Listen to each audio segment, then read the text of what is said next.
வணக்கம். திருச்சி சக்தி சித்த வைத்தியசாலையின் சார்பாக சித்த மருத்துவர் பி. மதிக்குமார். சளி பிடித்ததே சனியன் பிடித்ததேன்னு ஒரு பழமொழி உண்டு. என்னது? சளி பிடித்ததே சனியன் பிடித்ததே ஒரு பழமொழி.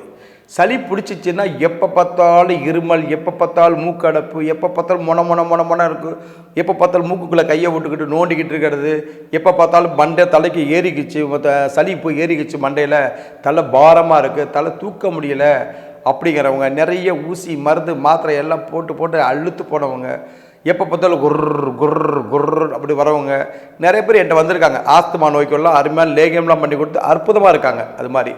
அது மாதிரி உள்ளவங்களும் நிறைய வருது. அது மாதிரி அந்த சளி இருமல் ரொம்ப மோசமானது. இழப்பு அதிகமாக வரும். குய்யின்னு அது சவுண்டாக வரும். இருமல் அதிகமாக வரும். படுத்தா தூங்க முடியாது.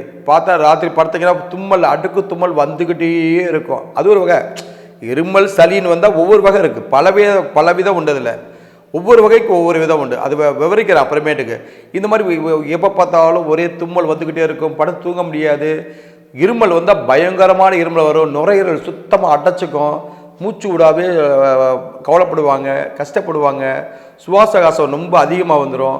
அப்புறம் கோழையாக வாந்தி மாதிரி வரும். அப்படியே தண்ணி மாதிரி வரும்.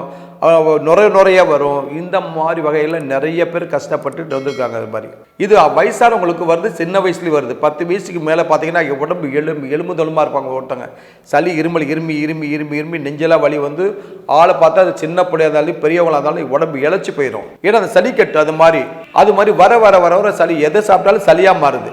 சாப்பாடு சாப்பிட்டா சளியாக வருது, காய்கறி தினாலும் சரியாக வருது. எதை சாப்பிட்டாலும் தீர்றதில்லை. அது அதிகமாக தான் உண்டாகுது. அப்படியேப்பட்டவங்க என்ன பண்ணணும்னா, ரொம்ப சிம்பிளான ஒரு இது சொல்கிறேன். அப்படி முடியாதவங்கன்ற லேகியம் மருந்து வாங்கி சாப்பிடலாம், தப்பு கிடையாது. இந்த இலையிலேயே சரியாக போயிடும். உங்கள் பகுடு பார்த்தீங்கன்னா தூதுவளைன்னு இருக்குது. தூதுவளை பார்த்தீங்கன்னா முள்ளாக இருக்கும். அந்த தூதுவளையை அழகாக முள்ளெல்லாம் எடுத்துட்டு ஒரு 10 இலையை பீங்க. 10 இலை சின்ன ஒரு 10 வயசுக்கு மேலே உள்ள சாறு பிடிச்சி கூட தரலாம், தப்பு கிடையாது. விஷம் கிடையாது. ஒரு 10 இலையை அரைச்சி நல்லா அரைச்சி ஒரு கோழி குண்டு அளவுக்கு வாயில் போட்டுட்டு சுடுதண்ணி கொஞ்சம் குடிங்க. சுடி குடிச்சிங்கன்னா ஒரு 10 நாள் பிடிச்சி பாருங்கள். அந்த சளியெல்லாம் இருக்கிறது தெரியாமல் போயிடும். அதுலேயே இன்னொன்று வகை இருக்குது. அதையும் கேட்டுக்கோங்க. முக்கியமாக சொல்கிறேன்.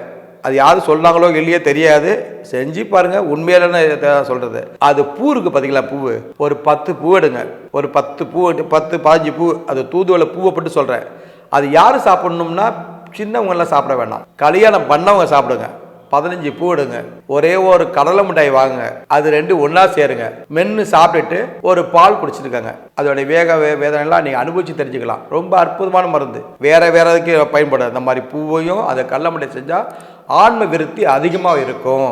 ஒரு நாளில் இது யாரும் சொல்ல, நான் சொல்கிறேன். இதை ஒரே நாளில் அந்த ஆன்ம விருத்தி நல்லா இருக்கும். இதை நாங்கள் மருந்தாவே செஞ்சு கொடுத்துட்ருக்கோம். அந்த பூவெல்லாம் சேர்த்து போட்டு மருந்தாக லேகியமாக பண்ணி கொடுத்துட்ருக்கோம். முடியாதவங்க அது மாதிரி செஞ்சு பாருங்கள். ரொம்ப அற்புதமான மருந்து. இயற்கையாக கிடைச்ச மருந்துலேயே அதெல்லாம் ரொம்ப மிகப்பெரிய அற்புதமான மூலிகை தான் தூதுவளை. அது தூதுவளை பூவுக்கு மகிமை உண்டு.